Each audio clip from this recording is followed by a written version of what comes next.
let's go. Step at a time. Do you still step at a time? What you waiting for? Step at a time.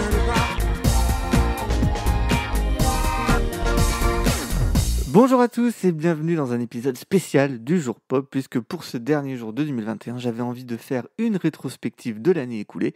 Et quoi de mieux qu'un top album pour vous parler de mes coups de cœur de 2021. Allez, on n'attend plus, c'est parti pour le top 10 des albums 2021.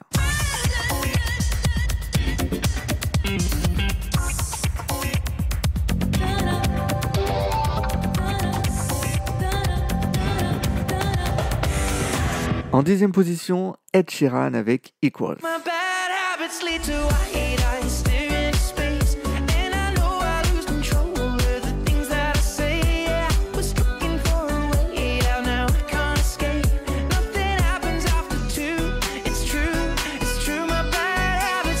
Ed Sheeran, c'est un artiste populaire, le genre de popularité où malgré les millions de disques vendus et autant de spectateurs sur ses tournées, il hérite une frange du public sans trop qu'on sache exactement pourquoi, un peu comme Phil Collins avant lui, quoi. Et de ce genre de problématique, Sheeran, il n'en parle pas dans Equals, quatrième album algébrique où il préfère évoquer sa vision du succès, son couple et sa nouvelle paternité. Une évolution logique, 4 ans après le blockbuster et plus intime Divide, c'est 10 millions d'exemplaires vendus et ses 260 concerts ayant réuni près de 9 millions de spectateurs, dont moi 2 fois. Une tournée de 2 ans et demi qui l'a amené à se remettre en question, à mettre la musique de côté et à souffler pour se recentrer. But when it ended, it was really hit me. The last gig in Ipswich, sort of coming off stage and being like, I don't think this will happen again. I feel like this is the top of the mountain. That's it. And I'm 28.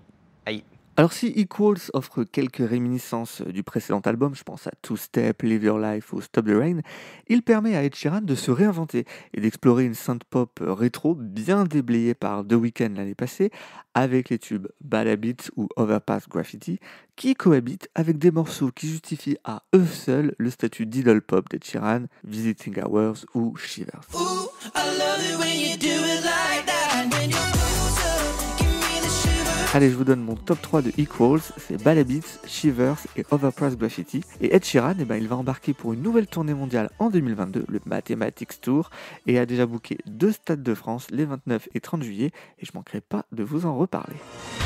En 9e position, Juliette Armanet avec Brûler le feu. Dernier jour du disco, je veux le passer sur ta peau, enrougi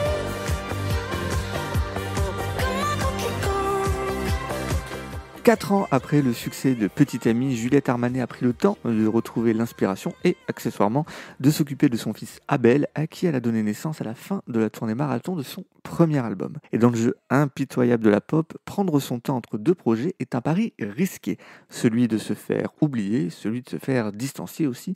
Et quand elle est revenue avec le terriblement efficace Dernier jour du disco, coproduit par les brillants Marlon B, Sébastien et Yuxek, difficile de ne pas la comparer avec Clara Luciani qui a poussé à fond le curseur du rétro quelques mois auparavant. Mais Brûler le feu se révèle finalement bien différent, moins populaire et accessible à la première écoute, il se ravive grâce à des productions exigeantes, notamment des arrangements cordes mélodramatiques savoureux. Je pense à Boom Boom Baby par exemple, directement inspiré des tubes 90s de Lenny Kravitz. J'ai eu envie d'un truc un peu de folie. J'ai mis des cordes, truc que j'avais pas du tout fait sur le premier album. Et là, ça a été un gouffre de passion. C'est vraiment d'un seul coup se plonger dans les arrangements de cordes, écouter plein de BO de films, se refaire tout Dalida avec tous ces arrangements d'italo-disco de dingue. Ça m'a passionnée, vraiment passionnée. Les espaces s'élargissent d'un seul coup dès qu'on met des cordes. Ajoutons à cela des up-tempo entraînants et ce qu'il faut de balade et on obtient un disque qui nous emporte à nouveau. Qu'importe si tout entre nous s'entame, qu'importe si tout entre nous s'enflamme. Allez, mon top 3, ce sera le Dernier jour du disco, Qu'importe et Sauver ma vie. Et Juliette Armanet, elle sera en tournée dans toute la France en 2022. Et pour l'avoir déjà vue en live pour son premier album, je vous la conseille parce que ça vaut le déplacement. Et en 8e position, c'est la Suédoise Zara Larsson avec Poster Girl.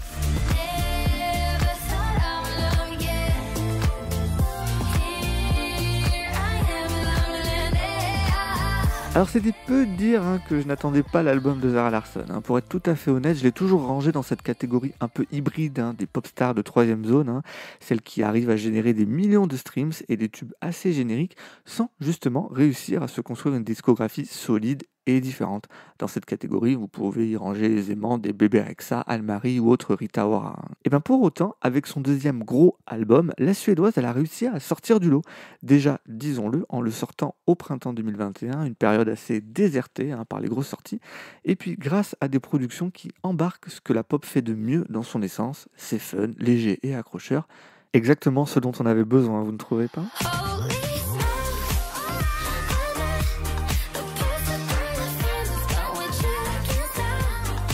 Zara Larsson n'était peut-être pas celle dont j'aurais affiché le poster en gros dans ma chambre, mais cet album il m'a bien donné tort. Mon top 3 c'est Poster Girl, Look What You've Done et Love Me Land. En 7ème position, London Grammar avec Californian Soil.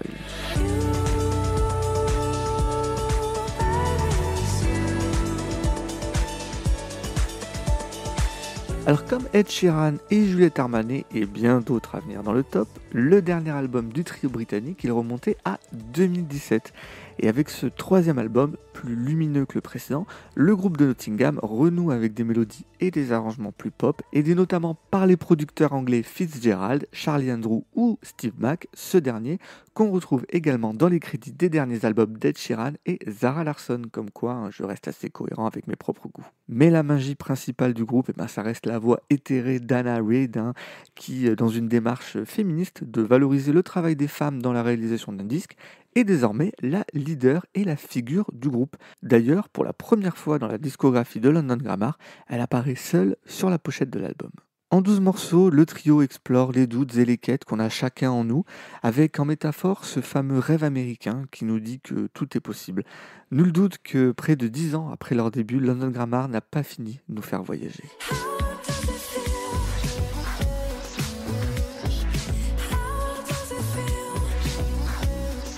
Mon top 3, c'est How Does It Feel, Baby It's You et Lose Your Head. En 6ème position, Casey Musgrave avec Star-Crossed. If I cry just a little and then laugh in the middle, if I hate you and I love you and then I change my mind. 3 ans après le succès de Golden Hour qui lui a offert le Grammy de l'album de l'année et qui était aussi une incursion vers la pop pour cette jeune star de la country, en 2021, Casey Musgrave elle a pris son envol et traversé les genres pour y faire le récit de son mariage et de son divorce. Loin d'être un album déprimé ou revanchard sur l'échec d'un mariage, Star-Crossed tente davantage de raconter les émotions auxquelles on peut être confronté dans notre vie et dans notre couple, notamment au travers de l'excellent Justified. De son questionnement sur ce que c'est que d'être une good wife jusqu'à la conclusion résiliente There Is a Light, Casey nous embarque dans un album construit comme la BO d'un film, avec toute la dramaturgie que cela peut comporter, à l'instar du mémorable morceau d'introduction Star-Crossed.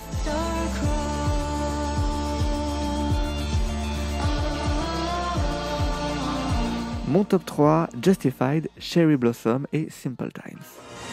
En 5ème position, Orelsan avec Civilisation. Touré de Mongols, l'empire mongol, on fait les Mongols pour plaire aux Mongols. On va tomber comme les Mongols, comme les Égyptiens, comme les Romains, comme les Mayas, comme les Grecs. Faut qu'on reboot, faut qu'on C'est officiel, Orelsan est une pop star. Avec son 4e album, le rappeur de Caen a réussi l'exploit de vendre plus d'albums qu'Adèle en première semaine, privant la diva d'une première place en France, un des seuls pays à avoir résisté au raz-de-marée de son album sorti. Je pense que le doc a beaucoup aidé aussi à ce que des gens nouveaux rentrent dans l'univers. Ouais. Je pense que les gens comprennent plus l'ensemble de la carrière, tu Ouais. vois.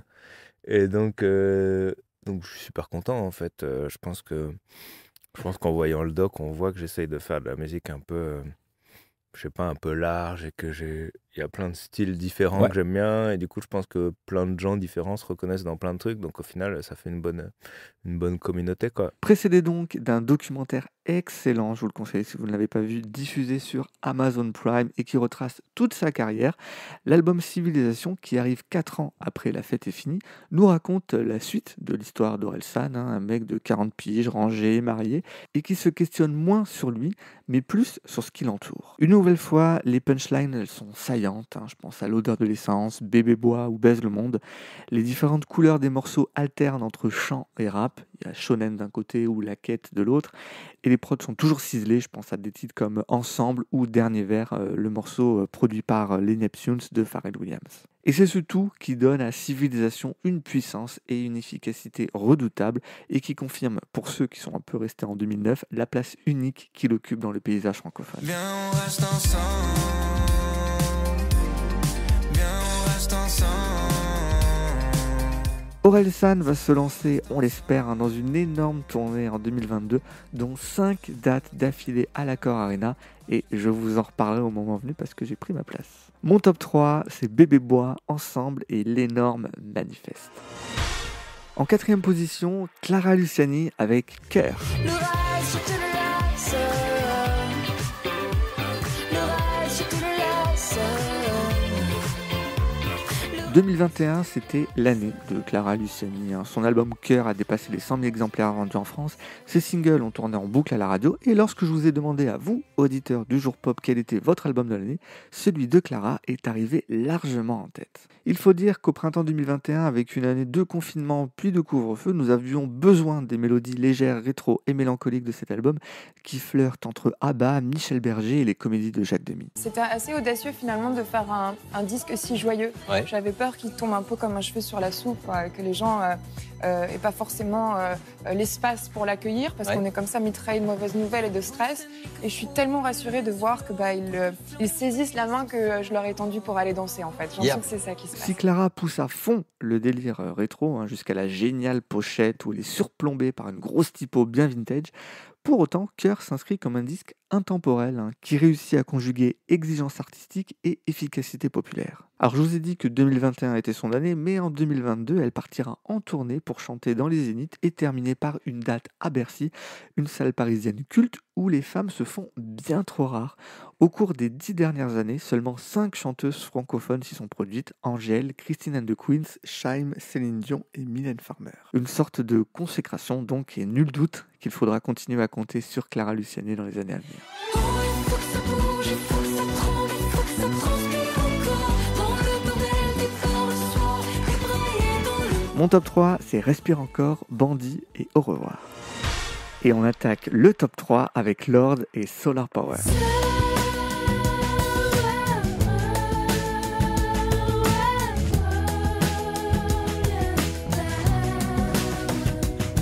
4 ans après le fabuleux mélodrama, mon album de l'année 2017, Lorde s'est tourné vers la lumière, littéralement. Loin de l'image mélodramatique de ses 2 premiers albums, la néo-zélandaise est revenue avec un album et une image solaire, illustrée par l'excellent premier single Solar Power, où Lorde s'est familiarisée avec la guitare, un instrument qu'elle disait détester, mais qu'elle a appris à aimer avec l'aide de son coproducteur Jack Antonoff. You know, I've historically hated guitars, and Jack thinks it's very funny that we've made a guitar album. La force de l'album est probablement qu'il est pensé comme tel, un album.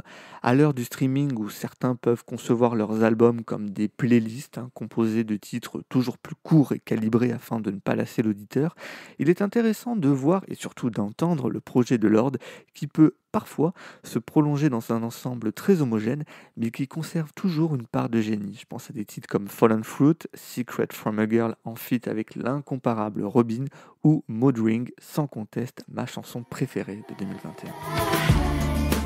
I can't feel a thing. I keep looking at my mood ring. Lorde sera en concert en juin prochain au Casino de Paris et là encore c'est un live que j'attends avec impatience. Mon top 3 c'est Mood Ring bien évidemment, Solar Power et Secret from a Girl Who's Seen It All. Numéro 2, Adele avec 30.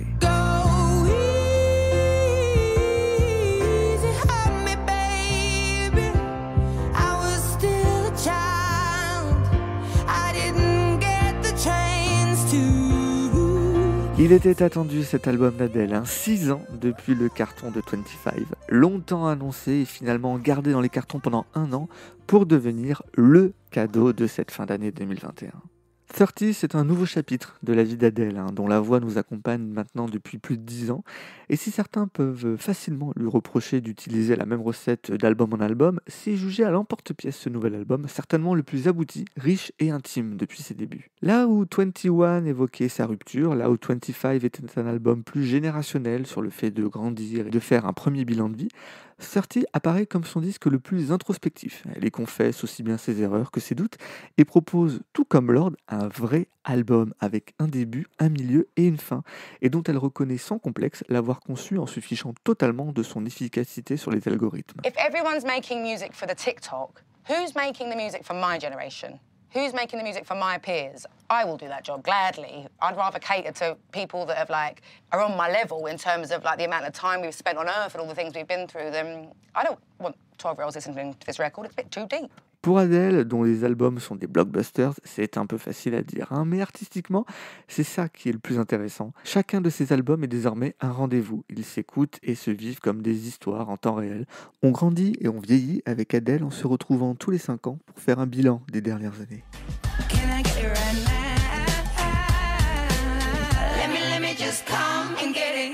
Seul regret, que la Girl Next Door se soit muée en véritable diva californienne, accordant une promotion pour et avec des stars d'Hollywood et privilégiant une résidence à Vegas plutôt qu'une tournée. Mon top 3, Easy on Me, Can I Get It et Hold Up. Avant de vous révéler mon album de l'année, quelques albums que j'ai beaucoup aimés en 2021 et qui se sont arrêtés aux portes du top 10. Alors déjà une variété française très en forme en 2021, je pense au retour de Nolwenn Leroy à des sonorités pop signées notamment par Benjamin Biolay, mais également les premiers albums de Jani et Lazara, et si vous ne les connaissez pas, allez jeter une oreille, on risque d'en reparler. Et au niveau international, il y a les albums Dolce et Tinashe qui sont très très bons. Et puis les 3 gros succès de l'année que sont Lil Nas X, Doja Cat et Olivia Rodrigo, dont les titres sont tous très réussis. Mais comme je vous l'expliquais juste avant, je trouve que dans un format album, ça fonctionne moins bien, ça m'a vite lassé. Et je n'y suis pas revenu, contrairement aux albums de Lorde, Adele ou celle que j'ai placée en numéro 1.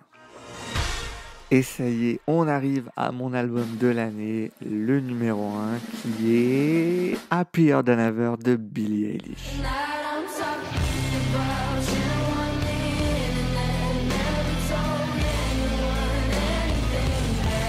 Après le succès énorme de son premier album en 2019, Billie Eilish était attendue au tournant et elle a surpris en proposant un disque down-tempo très différent de l'univers du premier, tout en réussissant à l'enrichir de nouvelles strates et de nouvelles couleurs pour un disque vu et pensé là encore comme un ensemble. The songs in the album are all over the place and very, I think, versatile and different to one another, but also are very cohesive, which is a big goal for me, is to make things feel like the same project, but not like the same song over and over again. De par son rapport à la fin de l'adolescence, à la célébrité précoce et à la place de la femme dans la société avec un regard assez désenchanté sur le monde, Billie Eilish se fait la voix d'une génération Z et prouve à ceux qui pouvaient en douter non seulement sa maturité incroyable, mais également son talent d'écriture et de production, l'album étant une nouvelle fois totalement écrit et réalisé avec son frère Phineas. Si Happier Than Ever n'a pas l'efficacité immédiate de son premier album, il a pour lui son intemporalité, ce qui en fait déjà un grand album.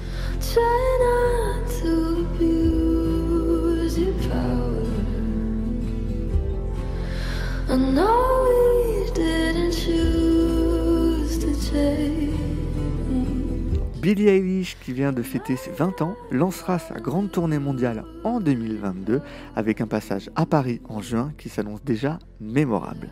Et mon top 3, c'est Oxytocin, NDA et Happier Than Ever.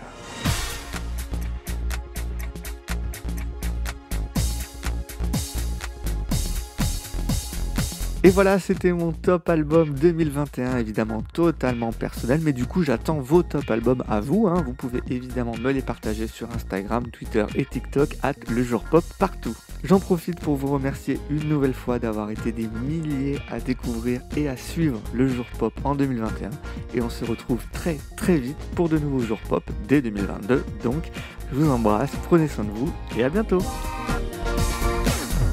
What you waiting for?